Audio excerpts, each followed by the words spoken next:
반갑습니다. 예수는 빛교회입니다. 오늘은 우리를 구원하신 이름이란 제목으로 사도행전 4장 1절에서 12절까지의 말씀으로 함께 은혜 나누도록 하겠습니다.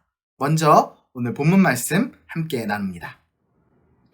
사도들이 백성에게 말할 때에 제사장들과 성전 맡은 자와 사두개인들이 이르러 예수 안에 죽은 자의 부활이 있다고 백성을 가르치고 전함을 싫어하여 그들을 잡음에 날이 이미 저물었으므로 이튿날까지 가두었으나 말씀을 들은 사람 중에 믿는 자가 많으니 남자의 수가 약 5천이나 되었더라.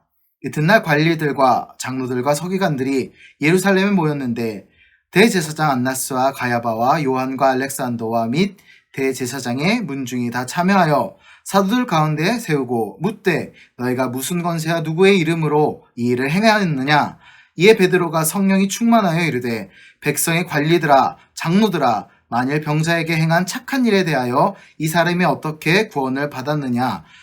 오늘 우리에게 질문한다면 너희와 모든 이스라엘 백성들은 알라. 너희가 십자가에 못 박고 하나님이 죽은 자 가운데서 살리신 나세는 예수 그리스도의 이름으로 이 사람이 건강하게 되어 너희 앞에 섰느니라.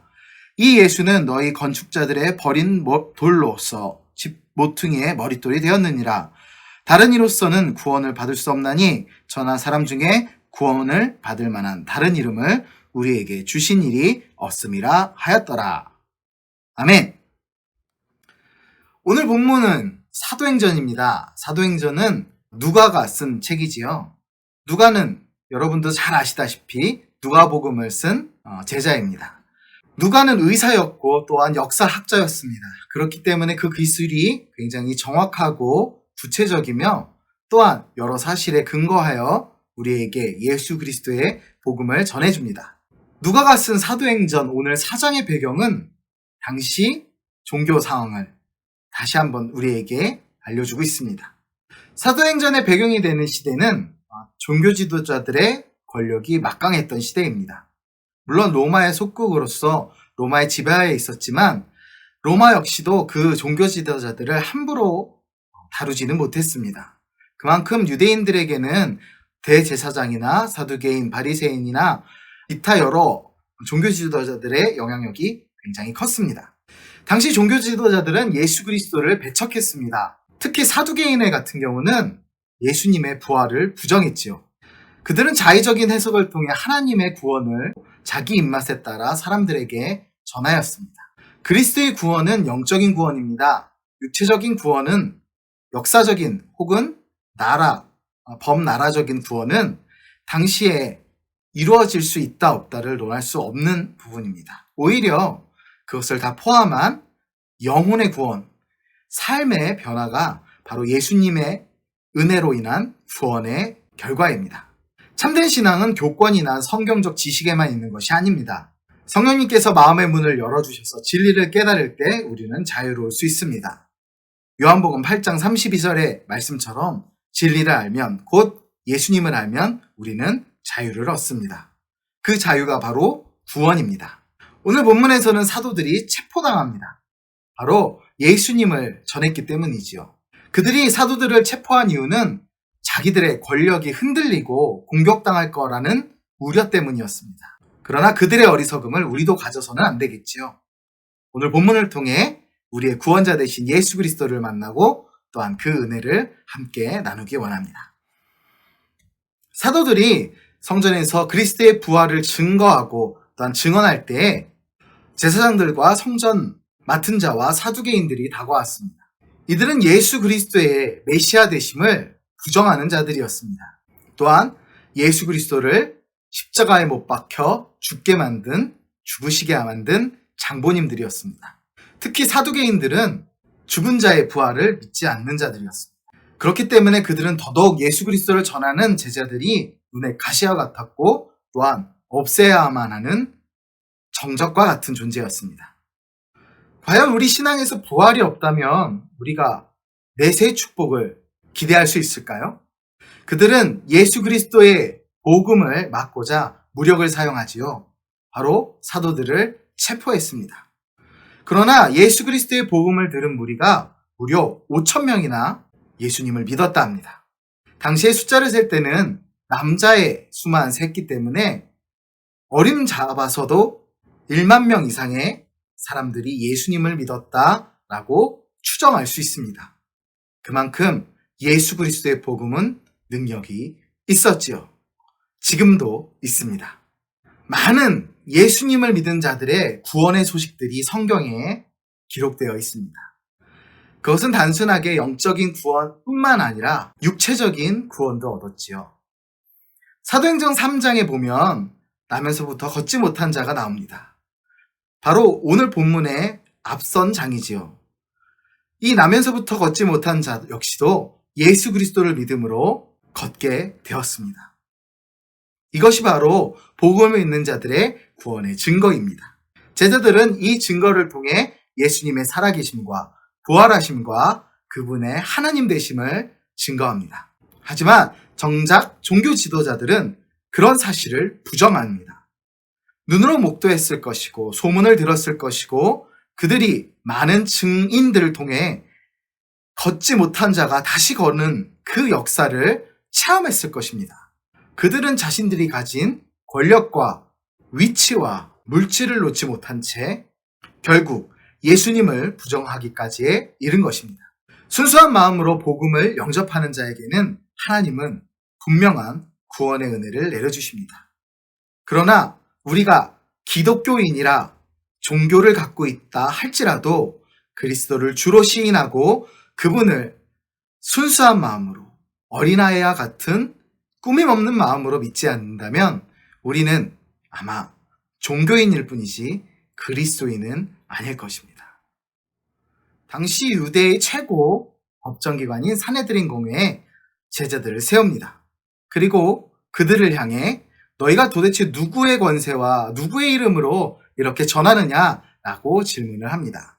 물론 제자들이 산헤드린 공회의 허락을 받고 복음을 전한 것은 아니지요. 그러나 이 산헤드린 공회는 예수님 당시 마태복음 26장에 나와 있듯이 대제사장이 자기 옷을 찢으며 예수님이 신성모독을 한다 이야기한 곳입니다. 곧 예수님이 하나님의 아들이신데 그들은 예수님께 죄를 뒤집어 씌운 것이죠. 그들은 제자들 역시도 신성모독죄로 예수님과 같이 죄를 뒤집어 씌우려 한 것입니다. 이들은 하나님의 역사, 예수 그리스도의 이름으로 일어난 능력의 역사는 관심이 없었습니다. 걷지 못하던 자가 다시 걸은 그런 일들은 그들에게 아무 의미가 없었던 것이요. 그들의 관심은 오직 예수 그리스도의 부활이 거짓이라 이야기하고 부정하는 것에만 집중되어 있었습니다. 자, 이때 성령께서 위기에 처한 사도들을, 제자들을 도우십니다. 마태복음 10장 19, 20절에 보면 예수님께서 성령님은 이미 복음 때문에 핍박받는 자를 도우시겠다 약속하셨습니다. 함께 마태복음 10장 19, 20절을 볼까요? 너희를 넘겨줄 때 어떻게 또는 무엇을 말할까 염려하지 말라. 그때 너희에게 할 말을 주시리니 말하는 이는 너희가 아니라 너희 속에 말씀하시는 이 곧 너희 아버지의 성령이시니라. 아멘. 성령의 충만함을 받은 베드로는 8절에서 보면 담대하게 복음을 증거합니다. 베드로는 조금도 주저함 없이 나세린 예수 그리스도가 이 걷지 못한 자를 걷게 하였다라는 사실을 이야기합니다. 자신을 정죄하는 자들 앞에서 조금도 주눅들지 않았다는 것입니다. 더 나아가 산헤드린 공회가 잡아 십자가에 못 박은 예수 그리스도의 이름으로 이런 일들을 하였다라고 이야기하며 예수님의 이름을 드높입니다. 베드로는 하나님이 죽은 자 가운데서 예수 그리스도를 다시 살리셨음을 선포합니다. 예수님은 유대인들과 산헤드린 공회의 버림을 받고 모함을 받으셨지만 인류의 구원자가 되셨습니다. 시편 118편 22절에 나와 있듯이 오늘 11절에서도 예수께서 건축자의 버린 돌이 모퉁이의 집 머릿돌이 되었다. 그분이 바로 예수님이시라는 사실을 증거합니다. 베드로는 이 세상에서 우리에게 구원을 베푸시는 이름이 예수님 뿐이심을 밝힙니다. 오직 예수 그리스도만이 하나님의 아들이시며 우리를 구원하신 구원자이십니다. 예수님의 이름으로만 우리는 구원을 받을 수 있습니다. 누구도 예수님의 이름을 막아설 수는 없습니다. 사내들인 공회원들은 예수님을 배척했습니다. 그리고 정죄했습니다. 결국에는 십자가에 못 박기까지 했습니다. 부활을 믿지 않는 사두개인들은 부활하신 예수님을 인정할 수 없었습니다. 잘못된 신념과 사상이 갖고 온 잘못된 결과입니다. 기독교라고 우리를 부릅니다. 우리는 종교인이 되어서는 안 됩니다. 오히려 생활인이 되어야 합니다. 종교인은 종교적 기준으로 살아가는 사람들이지만 우리는 하나님의 기준으로 삶을 생활하며 살아가는 생활인입니다. 그렇기 때문에 신앙과 생활이 떨어져 있는 것이 아닌 신앙 생활이 되어야 합니다. 그 신앙 생활의 기준은 그리고 끝과 시작은 바로 예수님이십니다. 예수 그리스도의 이름으로 구원받은 우리가 바로 그리스도인입니다. 진리의 성령께서 우리의 어두운 마음을 밝히사 새로운 길로 인도하실 겁니다. 현 시국 너무나 어렵고 힘든 삶입니다. 정치와 경제가 무너지고 우리가 신뢰할 수 없는 일들이, 믿을 수 없는 일들이, 믿지 못하는 자들이 너무나 많아지는 슬픈 세상입니다. 그러나 우리는 그리스도 예수를 믿음으로 구원을 얻고 또한 삶의 희망을 갖고 나아갑니다. 우리가 소금입니다. 우리가 빛입니다. 우리가 산이의 동네입니다. 그리스도 예수의 이름으로 구원받은 하나님의 도구입니다. 우리 그 구원의 이름을 갖고 모든 세상의 핍박과 어려움 속에서도 승리하시길 주님의 이름으로 축복합니다. 감사합니다.